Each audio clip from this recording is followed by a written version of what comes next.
আজকে আমি আপনাদেরকে দেখাবো কোনো রকম ছানা তৈরির ঝামেলা ছাড়াই খুব সহজে এবং বাড়িতে থাকা ঘরোয়া কয়েকটা উপকরণের মাধ্যমে আর একটা সিক্রেট উপকরণের মাধ্যমে গুঁড়ো দুধ দিয়ে কিভাবে আপনারা বাড়িতে গোলাপ জামুন বা পান্তুয়াটা একদম দোকানের মতো করে বানিয়ে নিতে পারবেন।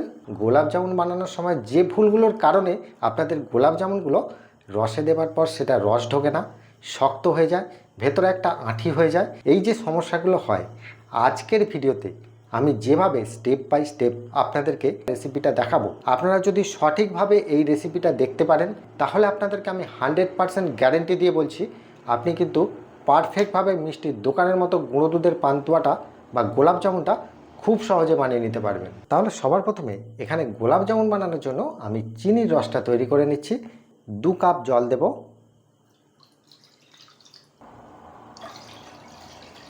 দুটো দেব ছোটো এলাচের মুখটা ফাটিয়ে, আর চিনিটাও দিয়ে দিচ্ছি 2 কাপ। যতটা পরিমাণ জল ততটাই কিন্তু চিনি। রসটাকে সবসময় পাতলা রসই করতে হবে। এবারে এটাকে আমি গ্যাসেতে চাপিয়ে দেব। এবারে দেখুন চিনিটা গলে যে রসটা কিন্তু ফুটে গেছে, আমি কিন্তু গ্যাসের ফ্লেমটা অফ করে দিলাম। আচ্ছা, রসটা তৈরি হয়ে যাওয়ার পর এটা আমি ঢাকা দিয়ে দিচ্ছি, কারণ এই রসটাকে কিন্তু গরম রাখতে হবে। কতটা গরম রাখতে হবে সেটা কিন্তু ভিডিওর মধ্যেই বলে দেব। আমি এখানে একটা বাটি নিয়ে নিচ্ছি। গোলাপ জামুন বানানোর জন্য যে উপকরণটা লাগছে এটা হচ্ছে গুঁড়ো দুধ। যে কোনো ব্র্যান্ডের গুঁড়ো দুধ হলেই হবে। আমি এখানে আমুল দুধটা কিন্তু ব্যবহার করেছি। এই গুঁড়ো দুধটা 100 গ্রাম আছে, আর কাপে করে যদি মাপাই, মেজারিং কাপে, দেখতেই পাচ্ছেন 1 কাপ হয়েছে। আমি একদম 100 গ্রাম গুঁড়ো দুধ ওজন করে কিনে এনেছি যাতে রেসিপিটা একদম পারফেক্ট হয়। এবারে দেখুন এই 1 কাপ গুঁড়ো দুধটা আমি এখানে দিয়ে দিচ্ছি। তাহলে এবার এখানে আমি দিয়ে দেবো হাফ কাপের মতো ময়দা। আপনারা চাইলে এখানে আটাও ব্যবহার করতে পারেন, তবে ময়দা দিয়ে তৈরি করলে এর কোয়ালিটিটা একদম হাই কোয়ালিটি হবে। আর এই ময়দাটা যদি আপনি ওজন করেন দেখবেন 60 থেকে 70 গ্রামের মধ্যেই কিন্তু হবে। এরপর আমি এখানে দিয়ে দিচ্ছি দেখুন 1 টেবিল চামচের মতো সাদা তেল। সাদা তেলটার পরিবর্তে আপনারা গাওয়া ঘিটাও দিতে পারেন। গাওয়া ঘি দিলে কিন্তু কোয়ালিটি বা টেস্টটা আরও সুন্দর হবে। এরপর আমি এখানে দিয়ে দিচ্ছি দেখুন গোলাপ জামুনের যে অরিজিনাল টেস্ট মিষ্টির দোকানে আসে, সেটা কিন্তু এখানে বড় এলাচ কিন্তু দেওয়া হয়। সেজন্য আমি বড় এলাচটা একটা নিয়েছি। এই বড় এলাচটাকে ফাটিয়ে এর বীজগুলো বের করে একটুখানি জাস্ট হালকা একটু গুঁড়ো করে এর মধ্যে দিয়ে দেব। দেখুন বড় এলাচের বীজগুলো কিন্তু আমি এখানে দিয়ে দিয়েছি। এরপর আমি এখানে দিয়ে দেব বেকিং সোডা। কতটা দিতে হবে দেখুন, 1 চিমটি। 1 চিমটির কমও নয় আর 1 চিমটির বেশিও নয়। বেশি দিলে কিন্তু গোলাপ জামুন একদম ফেটে হাঁ হয়ে যাবে। এরপর আমি এখানে দিয়ে দিচ্ছি হাফ টিস্পুনের মতো বেকিং পাউডার। এবারে যদি আপনাদের বাড়িতে যদি এরকম টিস্পুন না থাকে, সেক্ষেত্রে এই রকম চামচগুলো তো সবারই বাড়িতে থাকে। যদি আমি এই চামচে করে মাপি তাহলে দেখুন কতটা হচ্ছে। তাহলে দেখতে পাচ্ছেন এখানে কিন্তু হাফ টিস্পুন মানে হাফ চা চামচ হয়েছে। এটাই কিন্তু এখানে লাগবে, দিয়ে দিলাম। এবার এখানে আমি দিয়ে দিচ্ছি যে সিক্রেট উপকরণটা আপনাদেরকে বলেছিলাম, সেই সিক্রেট উপকরণ এটা হচ্ছে হাফ চা চামচের মতো কর্নফ্লাওয়ার। আপনারা চাইলে এখানে অ্যারারুট পাউডারটাও দিতে পারেন। তবে এটা দিলে কি হয় বা এটা না দিলে কি হয়, এটা কেন দেওয়া হচ্ছে সম্পূর্ণ কিন্তু আজকের ভিডিওর মধ্যেই কিন্তু বলে দেব। তার আগে কিন্তু এটা দিয়ে দিলাম। এবার দেখুন গুঁড়ো দুধের মধ্যে যে সমস্ত আমি উপকরণগুলো দিয়েছি, 2 থেকে 3 মিনিট ধরে এটা কিন্তু ভালো করে মেশাবেন। তাহলে কী হবে, এর মধ্যে কিন্তু সমস্ত উপকরণগুলো খুব ভালোভাবে মিশে যাবে। যার কারণে কী হবে, গোলাপ জামুনের ভেতরে রসটাও খুব সুন্দর ঢুকবে আর গোলাপ জামুনের ভেতরে কোনো আঠিও হবে না, একদম পারফেক্টভাবে তৈরি হবে। এটা কিন্তু একটা প্রিমিক্স তৈরি হয়ে গেছে। এই প্রিমিক্সটাকে আপনারা চাইলে কিন্তু কোনো এয়ারটাইট কন্টেনারের মধ্যে ভরে দিয়ে আপনারা কিন্তু অনেক দিন পর্যন্ত বাড়িতে সংরক্ষণ করে রাখতে পারবেন, ফ্রিজে না রেখেও। বাড়িতেও যদি এমনি নর্মালভাবে রাখেন সেক্ষেত্রেও কিন্তু দেখবেন 1 মাস পর্যন্ত এই প্রিমিক্সটা রয়ে যাবে, খারাপ হবে না। 1 মাসের মধ্যে আপনারা যখন তখন যদি আপনাদের গোলাপ জামুন খেতে ইচ্ছা করে, আপনারা কিন্তু বাড়িতে খুব সহজে এটা বার করবেন আর অল্প করে একটু দুধ দিয়ে মেখে চিনির রসে ফেলে কিন্তু গোলাপ জামুন করে খেতে পারবেন। তাহলে কী হবে, আপনাদের সময়টাও বাঁচলো আর মিষ্টি খাবার ইচ্ছাটাও কিন্তু মিটলো। এবার দেখুন এটা ভালো করে মিশিয়ে নেওয়ার পর আমি এখানে নিয়েছি দেখুন হাফ কাপ লিকুইড দুধ। দুধের পরিবর্তে আপনারা জলটাও কিন্তু ব্যবহার করতে পারেন। তবে যেটাই দেন না কেন কুসুম যেন হালকা গরম থাকে, খুব যেন ঠান্ডাও না হয়, আবার খুব বেশি যেন গরমও না হয়। হালকা এরকম মিডিয়াম গরম থাকবে এই দুধটা আমি এখানে ব্যবহার করছি। এবার এটাকে আমি সবটা দেবো না, অল্প অল্প করেই দেবো। কনসিস্টেন্সিটা বুঝে আমি কিন্তু দেব। আমি যেভাবে দুধটা দিচ্ছি দেখছেন একদম অল্প অল্প করে। আমি জানি হিসেব মতো এটা লাগবে, কিন্তু আমি সবটা একসাথে দেব না, অল্প অল্প করে দিতে শুরু করব। তাহলে কি হবে, এটা মেশাতে সুবিধা হবে। দেখুন এখানে কিন্তু পুরো হাফ কাপ দুধটা আমি দিয়ে দিলাম। এবার তারতম্য অনুযায়ী একটু 19-20 হতে পারে। আর দুধটা দিয়ে এটাকে খুব ভালো করে ফেটিয়ে ফেটিয়ে মাখবেন, তাহলে এর মধ্যে যদি দানা হয়ে যায় সেটাও কিন্তু একদম সফট হয়ে যাবে দানাগুলো। আচ্ছা, মাখার পর আপনারা নিশ্চয়ই দেখে বুঝতে পারছেন যে এটা কিন্তু অনেকটা নরম করে মেখে নিয়েছি। আপনারা তো ভাববেন যে এটা হয়তো দুধটা বেশি পড়ে গেছে তাই এটা নরম হয়ে গেছে। এটাকে সাধারণত এই রকম নরম করেই মাখতে হবে, কারণ দেখুন এটাকে আমি রেস্টে রাখবো। রেস্টে রাখার পর কিন্তু এটা দেখবেন খুব সুন্দরভাবে শক্ত হয়ে যাবে। আর এটাকে যদি প্রথমেই আমি শক্ত করে মাখি দুধটা কম দিয়ে, লিকুইড দুধটা, তাহলে কিন্তু কী হবে, এটা কিন্তু খুব তাড়াতাড়ি আরও শক্ত হয়ে যাবে রেস্টে রাখার পর।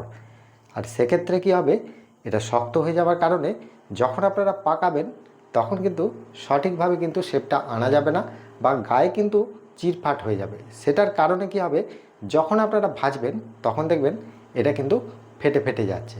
আর এটা যদি প্রথমেই নরম করে মেখে নেওয়া হয় তাহলে কী হবে, এটা যখন একদম রেস্টে রাখার পর এটা একদম পারফেক্ট সেট হবে, তখন কিন্তু দেখবেন এটা কিন্তু একদম খুব সফট হয়ে তৈরি হচ্ছে। যার জন্য কী হবে, পাকাতেও আপনাদের সুবিধা হবে, আবার ভাজার সময় দেখবেন গাটা চকচক করবে।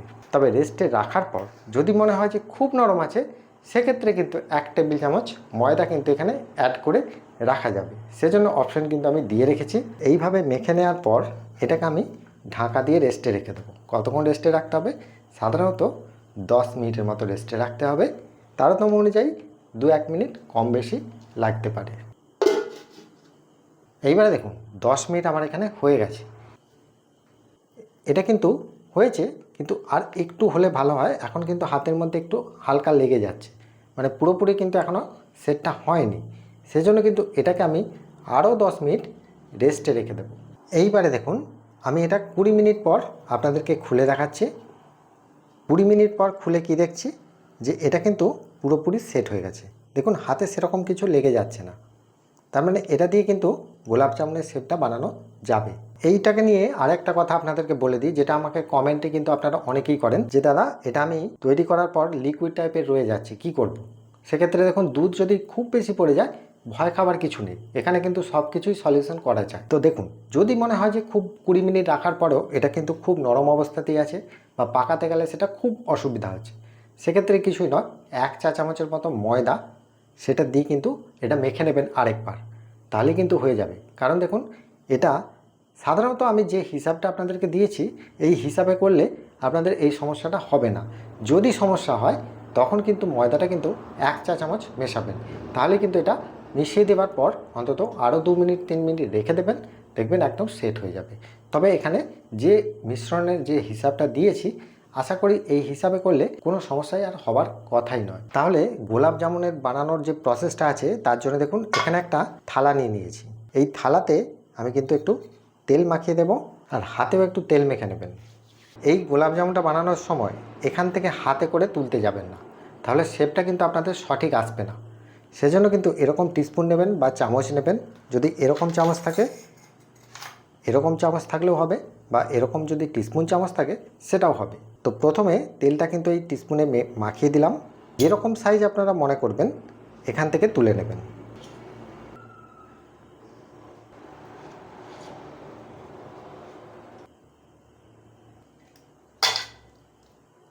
এই গোছগুলো আমি একদম সব কেটে নিয়েছি একবারে।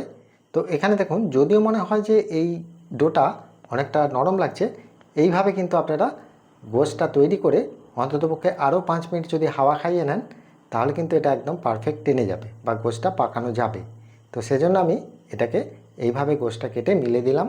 5 মিনিট পর আমি আপনাদেরকে পাকিয়ে দেখিয়ে দেব। এবারে দেখুন এটাকে আমি 5 মিনিট হাওয়া খাইয়ে নিয়েছি। এরপরে দেখুন এটা কিন্তু একদম পুরোপুরি সেট হয়ে গেছে। দেখুন একদম অনেকটাই শক্ত লাগছে। এবার এটাকে আমি পাকিয়ে নেব। দেখতে পাচ্ছেন কত সুন্দরভাবে পাকিয়েছি, গায়ে যেন কোথাও কোনো ফাটা দাগ না থাকে। এইভাবে পাকিয়ে কিন্তু রেখে দিতে হবে।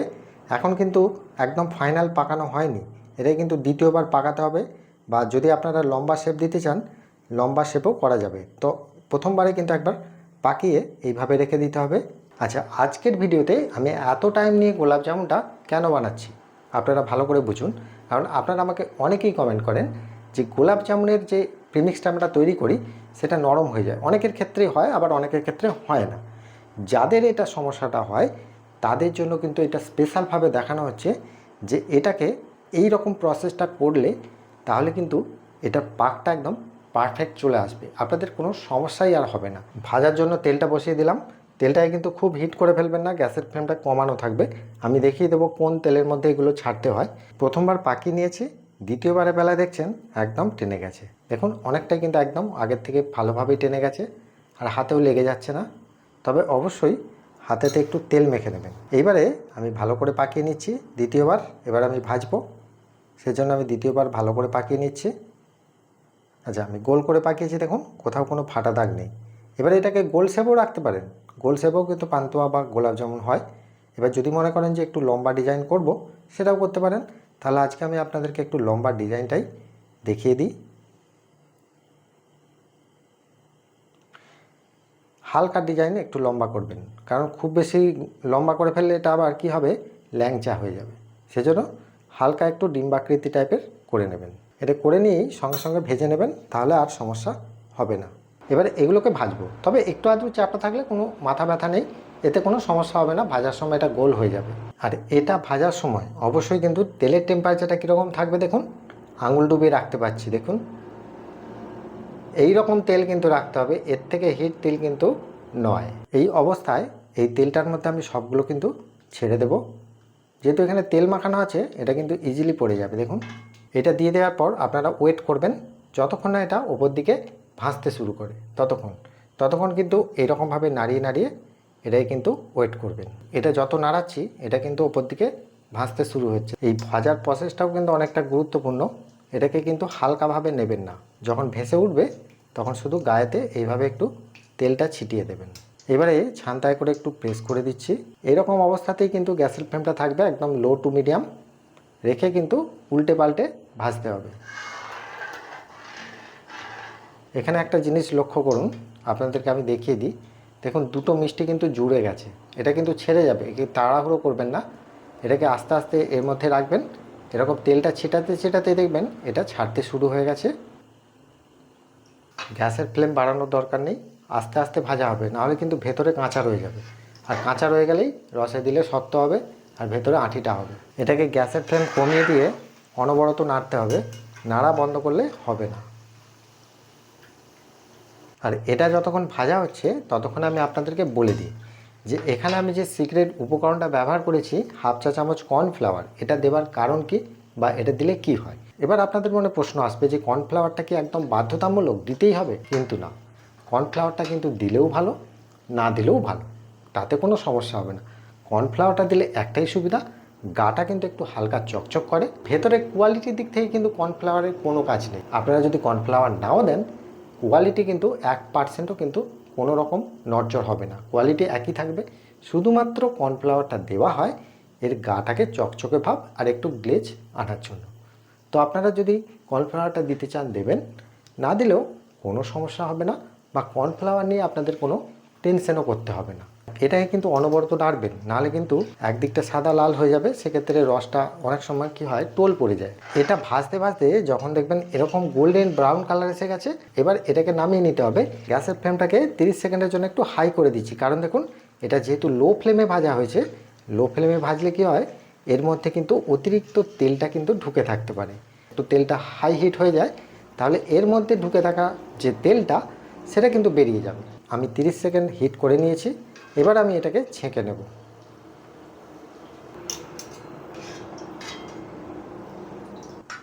আর ছেঁকে নেবার সঙ্গে সঙ্গে রসের মধ্যে দেবেন না, এইরকম একটা জায়গার মধ্যে রেখে দেবেন। এবারে এগুলো ভেজে নিয়ে সঙ্গে সঙ্গে রসের মধ্যে ডোবাবেন না, এটাকে একটু হালকা ঠান্ডা করে নিতে হবে, দেখিয়ে দিচ্ছি।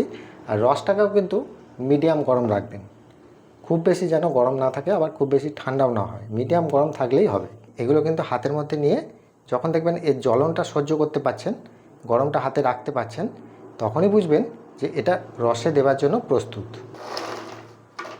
রসের মধ্যে দিয়ে দেওয়ার পর এটাকে আমি ভালো করে উল্টে পাল্টে ডুবিয়ে দেবো, ঢাকা দিয়ে 5 মিনিটের জন্য ওয়েট করব। তারপর আমি দেখিয়ে দেবো রসটা কীরকম ঢুকছে। যদি না ঢোকে তার ব্যবস্থা আছে, দেখিয়ে দিচ্ছি। 5 মিনিট রসে দিয়ে রাখার পর এটাকে আমি খুলছি। এবার এখান থেকে একটা হাতে নিয়ে দেখছি যে এটা কিন্তু রসটা ঢুকতে শুরু হয়ে গেছে, অল্প অল্প ঢুকেছে, কিন্তু এটা কিন্তু শক্ত আছে। তো সেক্ষেত্রে এটাকে কিন্তু একটু ফুটিয়ে গরম করে নিতে হবে। এটাকে আমি ঢাকা দিয়ে আমি ওয়েট করব এটা ফুটে ওঠা পর্যন্ত। এটাকে আমি 1 মিনিট ফুটিয়ে নেওয়ার পর এর ঢাকাটা আমি সরিয়ে দিলাম। এবারে এটাকে আমি জাস্ট নেড়ে দেব। এখান থেকে শুধু একটা চেক করে দেখে নিতে হবে। দেখুন গায়ের চামড়াটা কিন্তু অনেকটা নরম হয়েছে আগের থেকে, তার মানে রসটা টানতে শুরু হয়ে গেছে। আর এখানে ফোটানোর কোনো দরকার নেই। যদি মনে হয় যে চামড়াটা খুব শক্ত হয়েছে, তাহলে কিন্তু এটাকে আরেকবার ফুটিয়ে নেবেন 1 মিনিট, তাহলে কিন্তু এটা পারফেক্ট রস টেনে নেবে। এটাকে আমি ঢাকা দিয়ে রেখে দিচ্ছি একদম সারা রাত। রাত্রে তৈরি করেছি, সারা রাত আমি ঢাকা দিয়ে রেখে দেবো। সম্পূর্ণ ঠান্ডা হয়ে গেলে দেখবেন এর ভেতরে রসটা একদম পারফেক্ট ধরে নিয়েছে।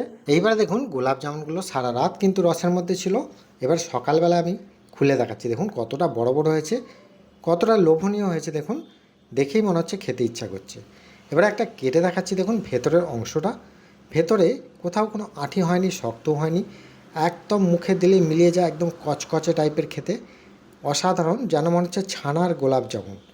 এই গুঁড়ো দুধের গোলাপ জামুন যে এত সুন্দর হয়, সেটা আপনারা ভিডিওটা দেখে যদি একবার তৈরি করেন, আপনি কিন্তু বুঝতে পারবেন যে কোয়ালিটিটা কীরকম হয়েছে। একবার এইভাবে বাড়িতে বানিয়ে দেখুন, সবাই খেয়ে কিন্তু প্রশংসা করবে।